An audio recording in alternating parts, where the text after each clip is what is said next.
Bismillahirrahmanirrahim. 25 pembatal salat. Khotbidin yang dimuliakan Allah Subhanahu wa taala, penting kita harus memahami tentang pembatal salat ini. Karena salat sendiri adalah awal ma yuhasabu bihi al-'abdu yaumal qiyamah. Perkara yang akan pertama kali dihisab di hari kiamat adalah salat. Sehingga karena salat ini amalan yang sangat mulia, jangan sampai salat yang kita lakukan itu tidak diterima karena mendatangkan pembatal-pembatalan. Apa saja 25 pembatal salat ini? Khusus santri untuk catat. Yang pertama adalah meninggalkan rukun daripada rukun salat. Dan rukun salat itu ada berapa? Ada 14. Pertama berdiri. Yang kedua takbiratul ihram. Yang ketiga baca Fatihah. Yang keempat ruku. Yang kelima bangkit daripada ruku. Yang keenam i'tidal. Yang ketujuh sujud. Yang kedelapan bangkit daripada sujud. Yang kesembilan duduk di antara dua sujud. Yang ke-10 tumanina. Kemudian yang ke-11 tasyahud akhir. Kemudian yang nomor 12 duduk di tasyahud akhir. Kemudian yang 13 salam. Dan yang ke-14 adalah tertib. Itulah 14 rukun daripada rukun-rukun salat. Ada yang menambahkan seperti mazhab Syafi'i niat. Tetapi niat yang rajih wallahu alam bukan rukun, tapi syarat daripada syarat sahnya salat. Yang ingin saya katakan bahwa kalau 14 perkara ini sampai tidak didatangkan dalam salat, maka dipastikan salatnya batil. Orang bisa berdiri tapi tidak mau berdiri, batal salatnya. Dan begitu seterusnya. Dan rukun salat ini tidak bisa ditinggalkan karena alasan satu, dia lupa. Dua, karena unsur kesengajaan. Tiga, karena kejahilan. Kalaupun ada 3 perkara ini, maka tetap batal salat. Umpamanya ada orang, dia salat harusnya berdiri, malah duduk. Maksudnya salat wajib ya. Kemudian kita tanya, kenapa engkau tidak berdiri? Lupa, tetap batal salat. Kenapa kamu tidak berdiri? Saya tidak tahu, batal salat. Kenapa tidak berdiri? Tidak sengaja, batal salatnya. Jadi meninggalkan rukun itu tidak ada alasan. Apakah Anda lupa, apakah Anda sengaja atau tidak sengaja, ataukah Anda tahu atau jahil, kalau meninggalkan batal salatnya. Tidak ada cerita kalau meninggalkan rukun itu. Ini yang pertama. Yang kedua, sengaja meninggalkan yang wajib. Dan kewajiban salat itu berapa? 8. Pertama, takbir selain takbiratul intik, selain takbiratul ihram, atau disebut dengan takbiratul intiqam. Dari gerakan ke gerakan itu kan ada takbir. Itu hukumnya wajib. Kemudian yang kedua, ucapan sami Allahu liman hamidah, baik imam ataupun orang yang salat sendiri. Kemudian yang ketiga, ucapan Rabbana walakal hamd. Kemudian yang keempat, ucapan Subhana Rabbiyal Azim 1 kali dalam rukun. Kalau lebih sunnah hukum. Kemudian ucapan Subhana Rabbiyal A'la 1 kali dalam sujud. Kalau lebih sunnah hukum. Kemudian yang keenam, ucapan Rabbighfirli. Ucapan di antara duduk di antara 2 sujud. Kemudian yang ketujuh, tasyahud awal itu wajib. Kalau tasyahud akhir rukun. Dan yang terakhir duduk untuk tasyahud awal. Ini 8 perkara disebut kewajiban salat. Kalau sampai ditinggalkan secara sengaja, maka batal salat. Sengaja antum tidak membaca sami Allahu liman hamidah ketika menjadi imam ataupun ketika salat sendirian, batal salat. Sengaja tidak takbir ketika hendak ruku, ketika bangkit dari ruku, batal salatnya. Jadi kalau sengaja meninggalkan yang wajib, dipastikan batal salatnya. Tapi kalau tidak sengaja, lupa dan yang semacamnya, maka bisa diganti dengan sujud sahwi tanpa harus mendatangkan yang ditinggalkannya. Masyaallah muslimin yang dimuliakan Allah Subhanahu wa taala, ini yang kedua. Kemudian yang ketiga, tidak tumaknina dalam salat. Tidak tumaknina dalam salat. Tadi saya katakan bahwa di antara rukun salat apa? Salah satunya tumaknina. Ada orang salat itu cepat sekali. Kita lihat terutama salat tarawih biasanya. Itu ngebut-ngebutan. Kadang kita belum selesai bacaan, imam sudah ruku. Kita baru ruku, imam sudah i'tidal. Kita baru i'tidal, imam sudah sujud. Kejar-kejaran dengan imam, batal salat. Karena tumakninah itu min arkanis salat, termasuk daripada rukun-rukun salat. Makanya Nabi SAW sampai mengatakan, innar rajula la yusalli sittina sanata ma tuqbila atau ma tuqbalu lahu salatun la'allahu yatimmu ruku' wa la yatimmu sujud wa yatimmu sujud wa la yatimmu ruku'. Kata Nabi SAW dalam sebuah hadis yang disahihkan oleh Syekh Albani dari hadis Abu Hurairah radhiyallahu anhu, terkadang seseorang itu melaksanakan salat selama 60 tahun tidak diterima satu salat pun. Jadi ada orang yang selama 60 tahun dia salat, ditolak salatnya. Kenapa kata Rasul? Karena dia hanya menyempurnakan ruku tapi tidak menyempurnakan sujud.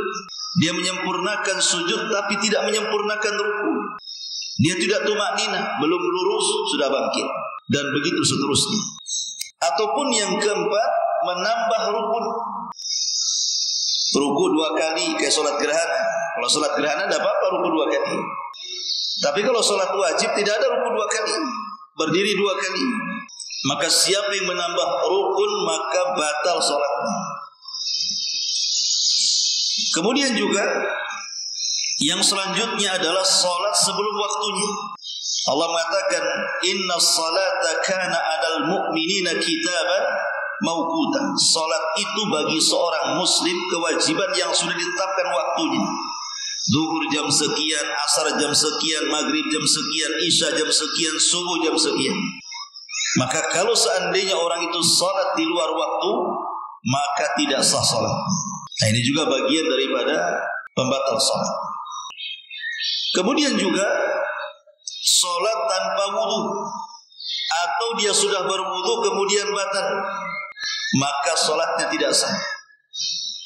Nabi SAW mengatakan, la yaqbalullahu salata ahadikum idza ahdatsa hatta yatawadda.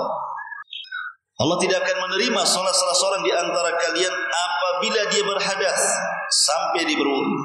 Maka orang salat tanpa wudu tidak sah salatnya, atau sudah berwudu, umpamanya dia sedang salat jamaah, kebetulan di saf pertama pula dia, di belakangnya ada 5 saf lagi, kemudian antum kentut di tengah-tengah wudu, batal salatnya, keluar.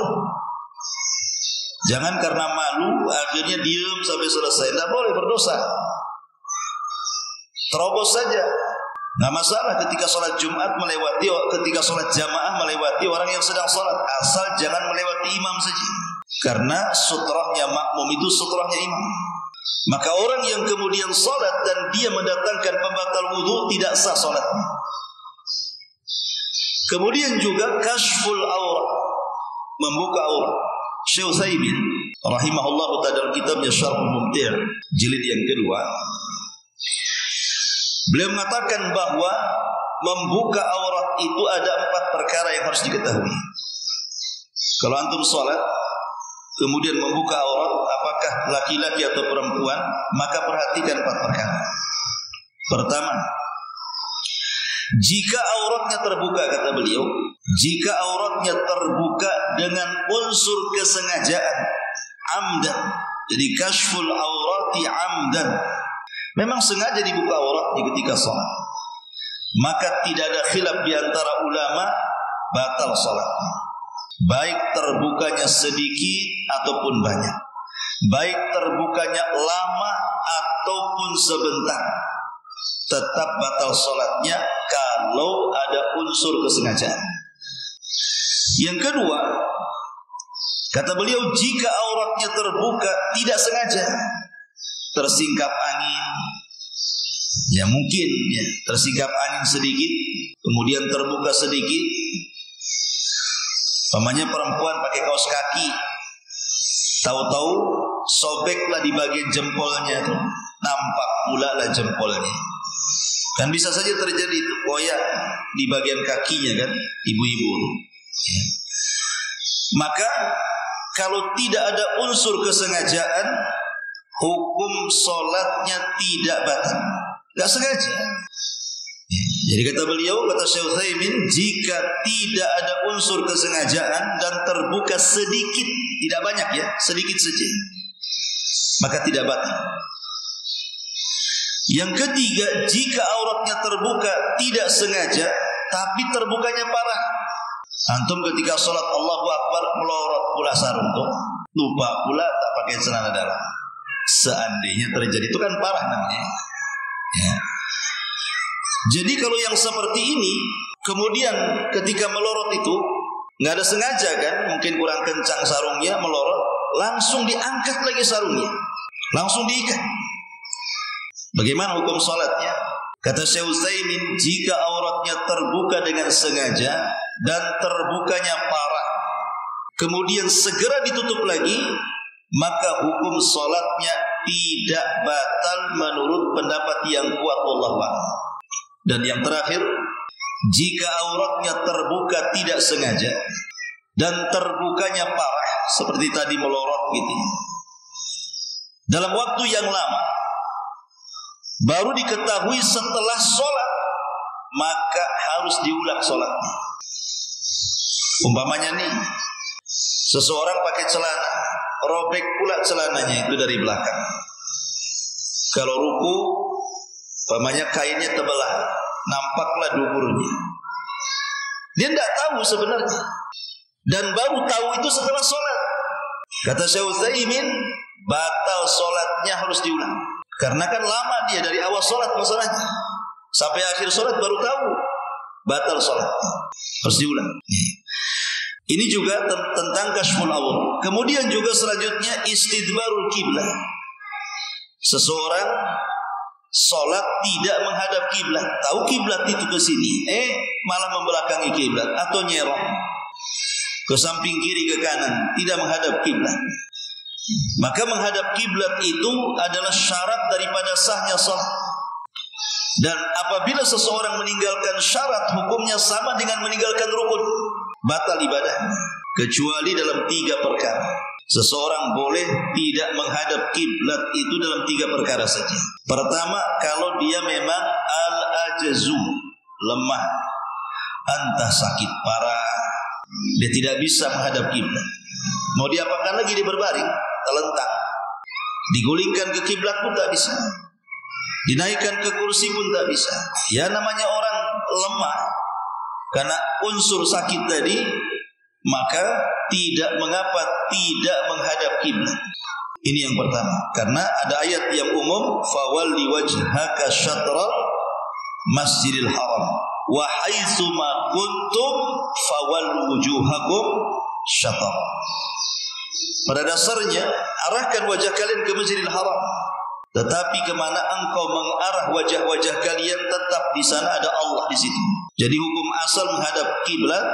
Kalau karena kelemahan, sakit dan yang semacamnya, maka rukhsah, tidak mengapa tidak menghadap kiblat. Yang kedua, dalam kondisi takut parah, seperti peperangan. Makanya orang berperang itu terkadang dalam kondisi-kondisi takut mereka tidak menghadap kiblat itu tidak ada masalah. Makanya sholatnya pun disebut sholat khauf, sholat takut. Maka dalam kondisi takut, para ulama mengatakan boleh seseorang itu tidak menghadap kiblat. Dan yang terakhir, ketika melaksanakan sholat sunnah di atas kendaraan. Orang melaksanakan sunnah di atas kendaraan. Karena Rasul tidak pernah melaksanakan sholat wajib di kendaraan, tidak pernah. Rasul itu turun dari kendaraan kalau wajib. Tapi kalau sholat sunnah, Rasul terkadang melaksanakan di atas kendaraan. Tapi dalam kondisi darurat, kata Syekh Utsaimin, boleh seseorang melaksanakan sholat wajib di pesawat. Kalau seandainya dia tidak bisa turun, atau turun habis waktunya, umpamanya masuk pesawat jam 10, sampainya Isya, kan tidak mungkin. Dia melewati berapa sholat. Terpaksa dia sholat di pesawat. Lain kalau seandainya turunnya jam 5, berarti bisa dijamak takhir. Ya. Ini 3 perkara yang dibolehkan seseorang itu menghadap selain kiblat. Kemudian juga isabatul musalli bin najasati ma'ilmin biha. Seseorang yang salat memakai pakaian yang ada najisnya dan dia tahu. Lain kalau tidak tahu ya. Namanya antum yang punya anak kecil, menggendong anak kecil tahu pipis pula di pakaian kita, otomatis najis. Maka kalau kita tahu pakaian kita ada najisnya, kemudian terus-menerus dalam salat, maka batal salatnya. Tapi kalau seandainya seseorang tidak tahu bahwa dalam pakaiannya ada najisnya sampai selesai, kata ulama tidak batal salatnya karena tidak tahu.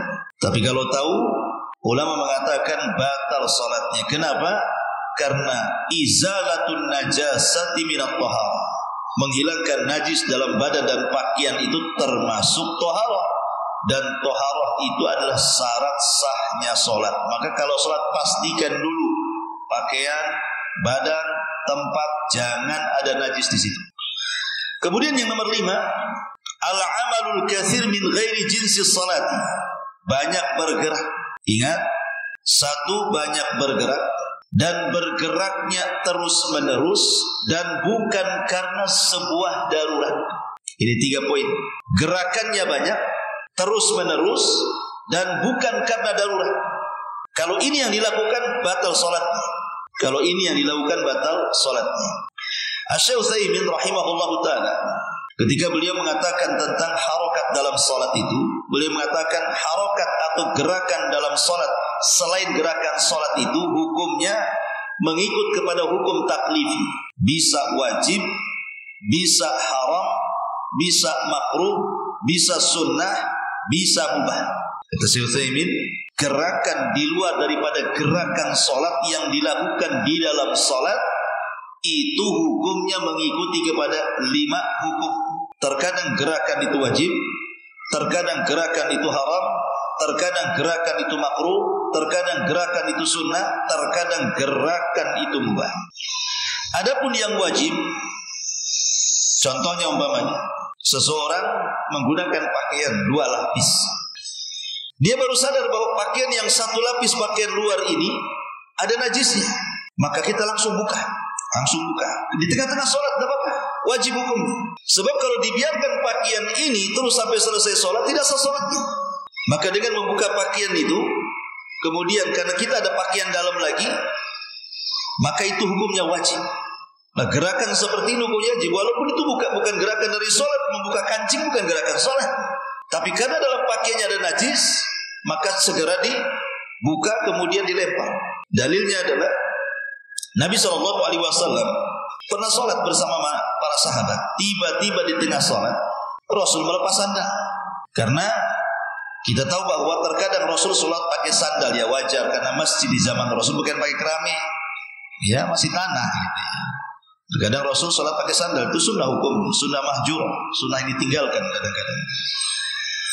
Jadi tengah-tengah sholat tiba-tiba Rasul melepas sandal. Lah sahabat di belakang ketika melihat Rasul melepas sandal ikut lepas sandal. Jadi selepas sholat Rasul mengatakan kepada para sahabat, ngapain kalian ikut-ikut lepas sandal? Gitu. Sahabat polos saja, Rasul kami melihat engkau melepas sandal, ya kami lepas sandal lah kan gitu. Itulah para sahabat. Kata Rasul mengatakan, tidak. Tadi di tengah sholat Jibril datang kepadaku memberitahu sandalku ada najisnya, makanya aku lepas. Apa di sandal-sandal kena ada najis juga? Katanya. Tapi itulah para sahabat. Dikhawatirkan itu turun wahyu masalahnya. Tapi yang jelas ini gerakan wajib. Yang kedua gerakan haram. Gerakan haram yang tadi 3 kaidahnya gerakan haram itu. Dan ini membatalkan sholat. Banyak gerak terus menerus dan tidak dalam kondisi darurat. Pemain lagi sholat pegang-pegang janggut. Ini dalam waktu lama. Batal sholat. Hitung-hitung kancing. Terus-terusan batal sholatnya. Enggak ada darurat. Apain coba untuk main-main di situ. Kemudian yang ketiga kata Syekh Utsaimin, gerakan yang sunnah. Gerakan yang sunnah. Contoh umpamanya antum sedang sholat jamaah, tiba-tiba di depan antum batal. Antum shaf kedua nih. Di saf yang pertama itu ada yang batal kemudian keluar. Antum jangan diam saja, tetapi melangkah mengisi saf yang kosong itu. Karena mengisi saf itu hukumnya sunnah. Berarti gerakan dalam rangka mengisi saf itu adalah gerakan sunnah. Itu contoh, itu kan bergerak juga, berjalan kan ke depan. Dan itu bukan gerakan sholat seperti itu, tapi demi kemudian menyempurnakan saf, maka bergerak menutup saf itu menjadi sunnah. Kemudian yang keempat, gerakan makruh. Gerakan makruh dijelaskan di sini, fahiya ma'ada dzalika wa huwal aslu fil harakati fis shalah. Wa ala hadza naqul liman yataharrakuna fis salati inna amalakum makruhun. Kalau dia bergerak tapi tidak terus-menerus, ya sesekali gerakan, sekali mainin jenggot, ini lagi. Dia kan terus-menerus dia. Kalau haram itu terus-menerus dan tidak ada hajat. Kalau makruh ini sesekali gerakan, sekali gerakan, tidak ada hajat. Lain kalau ada hajat, seperti namanya Nabi SAW pernah menggendong Umamah, putri daripada Zainab, putri beliau, cucu beliau namanya Umamah. Kalau berdiri beliau gendong, kalau ruku dan sujud beliau letakkan. Nah ini mubah gerakan seperti ini, karena memang ada hajat kebutuhan kan. Ada hajat yang namanya ini boleh seperti ini, hukumnya mubah. Ini gerakan mubah seperti ini. Tapi kalau tidak ada hajat, kemudian bergerak, tetapi tidak terus menerus, maka ini hukumnya makruh. Itulah Syekh Utsaimin membagi gerakan dalam salat menjadi 5 hukum. Kemudian yang membatalkan salat yang lainnya adalah al-i'timad bi quwwatin ala syai'in asna as-salati bi ghairi udhrin. Menyandarkan badan kepada sesuatu, entah kepada tiang, entah kepada tembok, pokoknya menyandarkan badannya ketika salat. Yang kalau seandainya sandaran itu kemudian dilepas, maka dia akan terjatuh. Jadi mamanya dia nyender ke orang, pas orangnya pergi kita terjatuh, berarti itu menyandar dengan kuat namanya. Maka kalau menyandar dengan kuat, yang kalau sandaran itu hilang kemudian kita terjatuh, batal sholatnya. Tapi kalau bersandarnya tidak kuat, yang kalau sandaran itu hilang kita tidak terjatuh, masih seimbang, maka ulama mengatakan makruh saja hukumnya. Jadi menyandar yang menjadikan sholat itu batal kalau i'timad bi quwwah, dengan kekuatan yang kalau sandarannya dihilangkan jatuh dia, berarti dia tidak sedang berdiri tapi sedang menyandar. Dan tidak boleh, karena dalam sholat itu berdiri itu rukun. Kalau dia kemudian menyandar, sandarannya hilang, jatuh, Anda bukan sedang berdiri, karena kalau berdiri itu sandarannya hilang tetap dia akan berdiri. Maka ini juga termasuk pembatal dari pembatal sholat. Jadi menyandar itu ada dua ya. Ada yang kalau sandarannya dihilangkan kemudian jatuh dari berdiri, ada yang kalau sandarannya dihilangkan tidak jatuh dan tetap berdiri. Yang pertama batal sholatnya, yang kedua makruh hukumnya menurut jumhur ulama. Ini juga pembatal sholat. Kemudian pembatal sholat yang lainnya, idza qama li rak'ati tsalitsati wa nasiya at-tasyahhud thumma raja'a ilaihi ba'dal bad'i bil qira'ati wa huwa dzakirun 'alimun bil hukmi. Seseorang pamannya di rakaat kedua, anggaplah tadi sholat maghrib, rakaat kedua pun harusnya tasyahud, tapi dia lupa tasyahud awal, langsung bangkit. Kalau seandainya pinggang ini belum lurus seperti ini, belum tegak, ingat lupa saya tadi tasyahud, boleh kita balik lagi. Tapi kalau seandainya kita sudah lurus dan sudah memulai bacaan, kemudian kita ingat, ya tadi sedang tasyahud, antum balik lagi tasyahud dan antum tahu hukumnya, batal sholatnya. Bisa dipahami? Ya. Jadi saya ulang ini, pada tasyahud yang kedua kita lupa, kemudian kita langsung berdiri ke rakaat ketiga. Kalau masih bungku seperti ini, artinya belum i'tidal, belum seperti ini, kita ingat boleh balik lagi ke tasyahud. Tapi kalau sudah tumakninah seperti ini dan dia sudah membaca bacaan pada rakaat yang ketiga, baru ingat kemudian menghentikan bacaan langsung tasyahud awal, dan antum tahu hukumnya tidak boleh kembali, batal salatnya. Kecuali, dan ini pendapat Hanafiyah, Malikiyah, Hambali dan perkataan riwayat dari Syafi'i, kecuali kalau seandainya, kata para ulama, kalau seandainya dia tidak tahu hukumnya, kalau dia lupa atau jahil, dia tidak batal salatnya. Karena meninggalkan wajib itu tidak seperti meninggalkan rukun. Kalau meninggalkan rukun tidak ada alasan, mau lupa, mau jahil, mau tidak sengaja, batal sholatnya. Tapi kalau meninggalkan wajib, yang membatalkan itu kalau ada unsur kesengajaan. Ya, ini juga diantara pembatal sholat. Kemudian yang selanjutnya, ta'ammud ziyadati ruknin fi'lin fi sholati karruku'i wasujud. Tadi sudah jelaskan, sengaja menambah rukun di dalam solat seperti menambah ruku, menambah sujud, jelas batal solatnya. Kemudian juga taqdimu ba'dil arkan, mendahulukan sebagian rukun dari rukun yang lainnya. Tadi saya jelaskan pada 14 rukun solat, yang terakhir apa? Tartib. Tartib itu jelas, takbiratul ihram, berdiri, ruku, i'tidal, sujud, itu namanya tartib. Anda antum sujud dulu baru ruku, dibalik, itu enggak tartib namanya. Artinya kalau seorang mendahulukan dari rukun-rukun salat yang harusnya ruku dulu baru sujud, kemudian kita balik sujud dulu baru ruku, batal salatnya. Kemudian juga yang nomor berapa? Nah, enggak usah pakai nomor saja. Kemudian assalamu qabla itmamis salati amdan. Kita salam pada salat yang belum sempurna. Pamannya di tasawuf awal langsung salam karena keburu kemana-mana. Belum selesai sholat udah salam. Maka salam sebelum selesai ritual-ritual sholat itu batal sholatnya. Kemudian juga ihalatul makna fil qiraati amdan, sengaja merubah makna dalam qiraah secara sengaja. Merubah makna. Harusnya iyyaka jadi ayyaka. Harusnya ihdina jadi ahdina. Itu beda artinya. Kalau ihdina, ya Allah berikan hidayah. Kalau ahdina, ya Allah berikan hadiah. Beda. Jauh. Ihdina dengan ahdina beda artinya. Kan bahaya tuh kalau sampai merubah makna.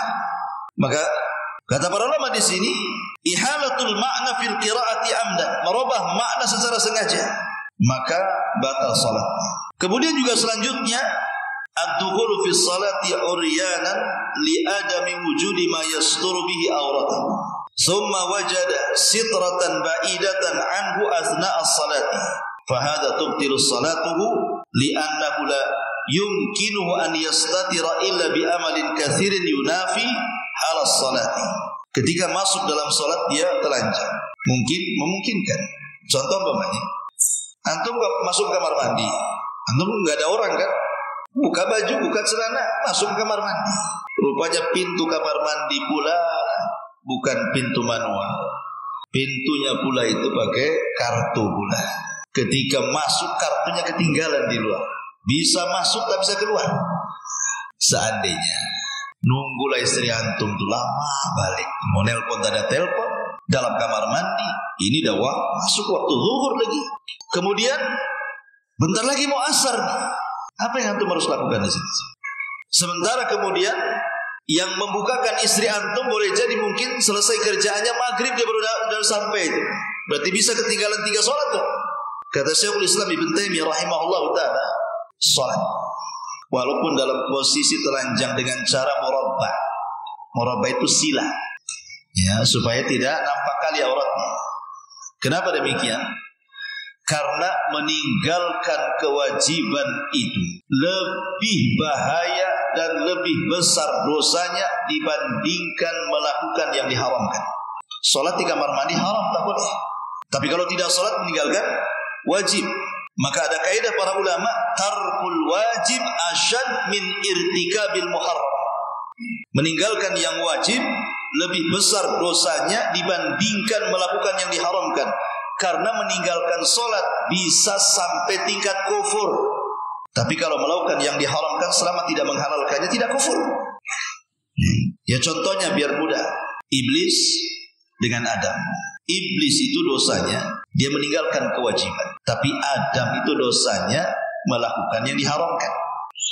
Apa dosanya iblis? Meninggalkan yang diwajibkan. Perintah sujud kau iblis, tak mau sujud, berarti dia meninggalkan kewajiban sujud. Kalau Adam terbalik, jangan kau makan dah buah larangan tuh, dimakan pula sama dia. Berarti dosa iblis lebih besar dibandingkan dosa Adam. Karena Adam itu dosanya melanggar yang haram, tapi iblis itu dosanya meninggalkan yang wajib. Disuruh sujud tak mau. Makanya dari sini ada kaidah para ulama, meninggalkan yang wajib itu lebih bahaya dibandingkan melaksanakan yang diharamkan. Maka dalam kondisi orang di kamar mandi, kalau sampai 3 kali sholat berturut-turut, ya antum baru selamat di kamar mandi, sholat di sini tidak ada masalah. Tiba-tiba di tengah-tengah sholat, Allahu Akbar, pintunya terbuka. Sudah sholat, pintunya terbuka. Nah sementara pakaian ada di kamar, kira-kira apa yang antum lakukan? Lanjutkan sholatnya? Tidak, batal sholatnya. Karena kalaupun mengambil pakaian di kamar itu, berapa gerakan dia harus tuh, lewat dapur, lewat kamar tengah, lewat, batal lah sholatnya. Itu sudah gerakannya sudah beda. Antum bukan sholat, sedang jalan-jalan jadi. Ya. Nah ini juga yang harus dipahami. Kemudian juga faskhun niyah wa taraddud fiha wal azmu ala faskhiha. Membatalkan niat di tengah jalan. Dalam sholat dia membatalkan niat, atau ragu-ragu dalam niat, atau berazam untuk membatalkan niat, batal sholatnya. Karena innamal a'malu biniat, dan niat itu syarat sahnya sholat. Kemudian juga idza syakka hal nawalis salati aula fabana salatuhu, atau fabuniya salatuhu ala syak, batalat salatuhu li'anna al-asla adamun niyah. Apabila orang ragu-ragu, tadi saya niat salat tuh enggak ya? Ragu-ragu dia. Kemudian ragu-ragunya lebih besar, batal salatnya. Kemudian juga doa bimaladzatid dunia, berdoa dengan kelezatan dan keindahan dunia. Dalam salatnya, ya Allah berikan rizki yang banyak, ya Allah carikan istri yang cantik, ya Allah carikan makan yang enak. Itu salat dunia. Kenapa antum berdoa dalam salat seperti itu? Ya. Kalau dalam sholat itu berdoa tidak ada urusannya dengan akhirat, dunia semua isinya doanya. Ya Allah saya tidak pernah makan bakso itu, berikan bakso. Ya Allah saya tidak pernah makan masakan si An, tolonglah kabulkan kalau dia masak untuk. Itu masalah dunia. Maka Nabi SAW mengatakan, inna hadhihi salah la yaslu fiha syai'un min kalamin nas. Salat itu tidak boleh ada ucapan manusia, maksudnya ucapan di luar daripada salat. Ucapan dunia ini, ucapan di luar daripada salat. Karena inti salat itu kata Rasul, innama huwa tasbih wa takbir wa qiraatul Quran. Salat itu isinya tasbih, baca Quran dan takbir dan zikir isinya. Kenapa pula urusan dunia dimasukkan pula dalam salat?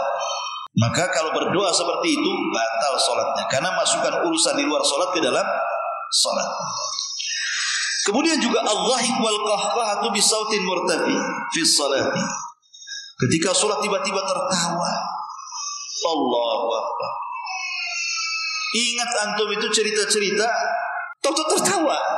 Kan terkadang kadang-kadang kita kalau melamun sendiri ingat dengan kawan apa gitu, tahu-tahu tertawa sendiri. Seperti ada orang yang mau ngelawak, sebelum ngelawak itu karena sudah tahu ceritanya tuh tertawa duluan.